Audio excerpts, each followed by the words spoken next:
Shalom, nous continuons notre cours sur le livre de Oroth du Rav Kook.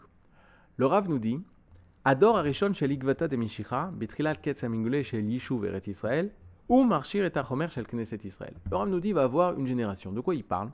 Il parle de voici plus de 500 ans, 200 ans, 150 ans. Les Juifs du monde entier, sans se prévenir, du jour au lendemain, ont décidé de retourner dans leur pays, d'assécher les marécages, un pays qui était désert pendant 2000 ans. Aucune nation n'a su conquérir le pays d'Israël, la terre d'Israël. Et voilà les Juifs, il y avait toujours les mêmes villes. Jérusalem, ça n'a jamais été développé. La vieille ville de Jérusalem, il y a seulement 100 ans qu'on a quitté les murailles de Jérusalem. La ville de Yafo, ça n'a jamais été développé. La ville de Tveria, la ville de Tzfat, Tveria, c'était une ville toute petite près du Kinneret, près du lac de Tibériade. C'est-à-dire la ville de Yericho, la ville de Shrem, la ville de Hebron. Toutes ces villes étaient restées comme telles pendant 2000 ans, sans un développement. Vient des Juifs de Pologne, de Russie, du Yémen, d'Irak, du Maroc, commencent à revenir en Eretz Israël pour retrouver leur terre, leur pays, leur nation. Une chose incroyable et impensable. Le Rav nous dit, ce sont des âmes particulières. Ces âmes particulières, elles sont les âmes de Gvata de Meshicha, qui précèdent la venue du Mashiach, qui font venir le Mashiach et qui précèdent la venue du Mashiach. Maintenant, le Rav nous dit, ces âmes-là, ils vont préparer la matière de l'âme de la nation. Les premières âmes qui vont venir en Eretz Israël, retourner en Eretz Israël après 2000 ans de coma, elles ont comme but de reconstruire la matière, construire des villes, assécher les marécages, former une économie, plus tard former une armée, former un État. Tout ça, ce sont les étapes pour construire le corps de la nation. De la même façon que lorsqu'un enfant commence à être formé dans le ventre de sa mère, alors au début on commence à former au niveau du corps. On ne va pas commencer à lui donner des enseignements, on ne va pas commencer à lui donner des leçons de morale, on ne va pas commencer à lui enseigner la Gemara ou la Mishnah. Avant tout, on va commencer à construire, son corps est en train de se construire. Alors le Rav nous dit, ça c'est les premières âmes. Mais il faut savoir que viendra à la suite de nouvelles âmes qui, eux, ont pour but moins de mettre en avant le côté matériel de notre retour en Eretz Israël, de la construction matérielle de l'État d'Israël, mais la construction spirituelle du peuple d'Israël. Et là, s'éveillera la force spirituelle et tous les trésors de la spiritualité sainte qu'il y a dans la nation. Et aujourd'hui, nous sommes témoins de ce que le Rav a écrit il y a 100 ans.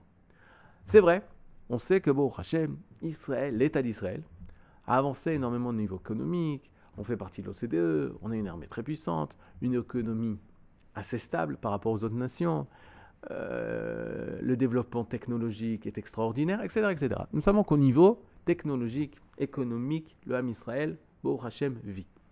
Il n'y a qu'à voir les marchés, il n'y a qu'à voir les supermarchés, il n'y a qu'à voir les maisons, les villes, les routes, Pachout. On a fait un bond dans ces 20 dernières années, 30 dernières années, extraordinaire. Et ces quelques dernières années, depuis moins de 10 ans, qu'est-ce que nous voyons en Israël? Il y a énormément de pensées qui viennent au niveau de donner un caractère spirituel ou d'une certaine pensée en Israël. On va voir la question de est-ce que les femmes, elles doivent aussi participer aux mitzvot comme mettre les tefilines, devenir rabbin en Israël. On va voir aussi la question de qui est juif. Peut-on permettre la conversion de telle ou telle personne? La place de la réforme. On va voir aussi des problèmes de l'homosexualité. Quelle est la place de l'homosexualité dans la Torah? La démocratie. Quelle est la place de la démocratie? Qu'est-ce que être libre, etc., etc., etc. Lorsqu'un homme a construit son côté matériel, alors forcément, lorsqu'il a à manger, il peut commencer à penser, à avoir des pensées, qui je suis, vers où je dois aller. Et c'est l'époque que nous vivons dans l'État d'Israël. Dans l'État d'Israël aujourd'hui, manger, nous mangeons. Baruch Hashem. Nous avons de quoi manger. Alors maintenant, puisque nous avons de quoi manger, nous allons pouvoir penser. Et c'est là le rôle des grands Talmidei Chachamim de la génération. Le rôle des grands Talmidei Chachamim de la génération est justement faire sortir tous les trésors de la pensée d'Israël. Car il n'y a aucune pensée, dira le Rav dans Oroth, il n'y a aucune pensée qui ne tire pas sa source de la sagesse divine.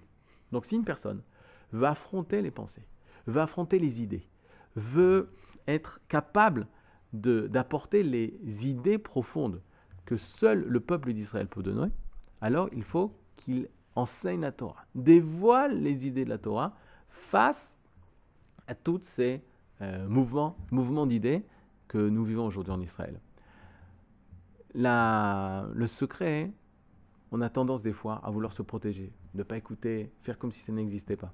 Mais la rue est plus forte, les voix elles sont plus fortes, on entend.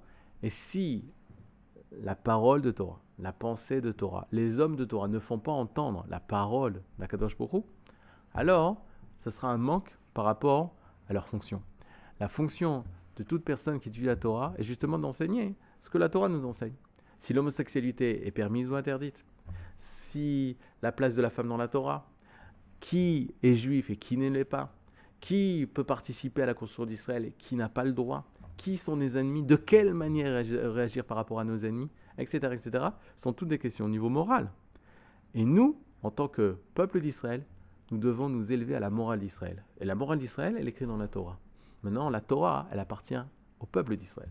Et ce peuple d'Israël doit écouter ce que la Torah d'Israël dit à son peuple d'Israël. Et c'est le rôle des âmes d'aujourd'hui. Les âmes d'aujourd'hui doivent se tourner d'une manière très forte vers les idéaux, vers l'étude, vers les textes, de façon à pouvoir ressortir toute notre richesse, la richesse d'Israël qui sera une lumière pour le monde entier. Kol Touf. Ouais, mais il faut être... L'année prochaine, si tous les cours du matin sont là, c'est des enfants. Il y a pas mal de problèmes. La garde, elle fait quand même. Ouais, vous l'avez pas? Moi, je peux la garder ça? Ouais, c'était beau.